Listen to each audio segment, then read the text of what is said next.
This is All India Radio, the news read by Abhishek Mukhopadhyay. Assembly elections in Maharashtra and Haryana will be held on the 21st of October and the counting of votes will take place on the 24th of that month. Announcing the poll schedule in New Delhi today, Chief Election Commissioner Sunil Arora said the election process in both the states will be completed by 27th of October. Maharashtra has 288 while Haryana has 90 seats. The 5-year term of the Legislative Assemblies of Haryana will expire on the 2nd of November and Maharashtra on the 9th of November. Mr. Arora said special security arrangements have been made in Naxal affected areas. The model code of conduct in these states has come into force with immediate effect. By elections to 64 assembly constituencies across the country will be held simultaneously on 21st of October and counting on the 24th of October. Prime Minister Narendra Modi is on way to United States on a 7-day visit to attend the UN General Assembly meet and various other programs. He made a brief halt at Frankfurt en route to USA this morning. In his pre-departure statement, the Prime Minister reiterated India's commitment to reformed multilateralism, which is responsive, effective and inclusive. Mr. Modi said through his participation in UN events, he will showcase India's success in realizing the Sustainable Development Goals. The Prime Minister will address the Indian community at Houston tomorrow, where he will be joined by the US President Donald Trump. Mr. Modi said the maiden appearance of US President in an Indian community event marks a new milestone in India's outreach to them. External Affairs Minister S. Jaishankar has held long discussions on cross-border terrorism with top Finnish leadership in Helsinki. The discussions were held amid Pakistan's bid to peddle fabricated stories on Kashmir after India revoked Jammu and Kashmir's special status. The External Affairs Minister is on a 3-day visit to Finland, the current chair of the European Union that supported India on the Kashmir issue.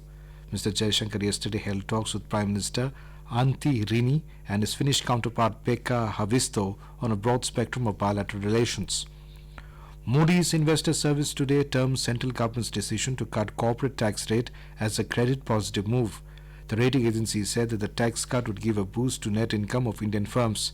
Speaking to media, Senior Vice President of the Moody's Investors Service, Vikas Haland, said that eventual impact of the corporate tax cut on credit profiles of Indian corporates will hinge on whether they utilize the surplus earnings for reinvestment in business, debt reduction or high shareholder returns. Moody's said the cut in corporate tax is credit positive for companies because it will enable them to generate higher post-tax incomes. The US corporate sector has also lauded the Indian government for substantially slashing the income tax rate to 25.17%. Pakistani troops have yet again violated ceasefire in the border districts of Rajouri and Poonch in Jammu and Kashmir by targeting Indian forward posts and civilian areas along the line of control. Defense spokesperson told AIR Jammu that Pakistani troops initiated unprovoked firing of small arms and shelling with mortars in Balakot sector of Poonch and Naushera and Rajouri, drawing a befitting reply from the Indian Army. The United States has announced that it was sending military reinforcements to the Gulf region following attacks on Saudi oil facilities that it attributes to Iran. The Pentagon chief announced that the United States would send military reinforcements to the Gulf region at the request of Saudi Arabia and the United Arab Emirates. Saudi Arabia yesterday revealed extensive damage from the strikes on the state giant Aramco's facilities in Khurais and the world's largest oil processing facility at Abqaiq. The attacks, which knocked out half of Saudi Arabia's oil production, have been claimed by Yemen's Iran-backed Houthi rebels, but Washington has pointed its finger at Tehran, condemning the strikes as an act of war. Meanwhile, the commander of Iran's Revolutionary Guards, Hussein Salami, has warned that any country that attacks the Islamic Republic will see its territory turn into the conflict's main battlefield. Addressing a press conference in Tehran today, he said Iran will never allow any war to encroach upon its territory. In boxing, Asian champion Amit Fangal will today take on reigning Olympic champion Shakobuddin Zoirov of Uzbekistan in the finals of the World Men's Championship at Ekaterinburg in Russia. Second seed Fangal became the first Indian to reach the finals, beating Kazakhstan's Sakan Bibosinov 3-2 in the 52 kg category in the last 4 stage yesterday. Fangal has assured himself of at least a silver medal.